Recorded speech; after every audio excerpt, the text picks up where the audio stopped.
super. C'est un plat familial, une institution dans le Berry. Et pour réussir un pâté berrichon, tout commence par de beaux produits. On va aller trouver des œufs. J'ai réservé la viande, ouais. On va faire la queue. Au marché de Levroux, Dorothée a ses habitudes. Première étape, à la boucherie. Le veau-porc, normalement, elle les a déjà mélangés. Ouais. Les œufs. D'accord.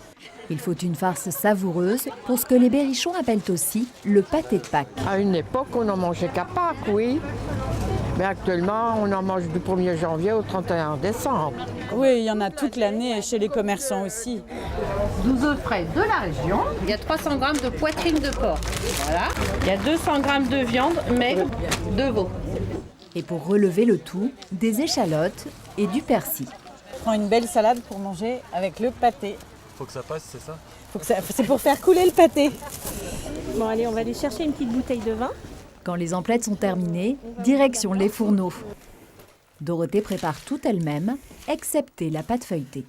Ma grande sœur, qui est très bonne cuisinière et qui fait elle-même la pâte feuilletée, me dit que c'est pas tellement meilleur quand elle le fait elle-même et ça prend un temps fou, donc moi j'ai pas du tout essayé. Élément indispensable pour ce pâté, les œufs durs. 12 minutes de cuisson, départ à froid. Je fais une petite minuterie parce qu'en général je les oublie. Et pendant ce temps, place à la farce. Le persil, c'est plus trop la saison, donc il n'est pas fabuleux, mais il est quand même beau. Et moi, je le découpe pas trop, je le mets comme ça. Les viandes sont mélangées une première fois et simplement liées par un blanc d'œuf. Et ensuite, je mélange tout ça. Il y a des gens qui mettent du vin, moi je mets du cognac. Et je mets 2 cuillères. Ça donne du goût. Quand sa farce est prête, Dorothée la dispose directement sur la pâte.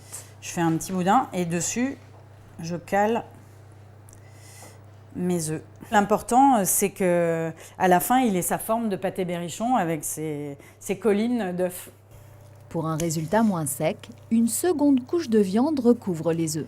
Je referme la pâte, bien collée. Ça, c'est la forme du pâté de Pâques, du pâté berrichon, de mes pique-niques de mon enfance.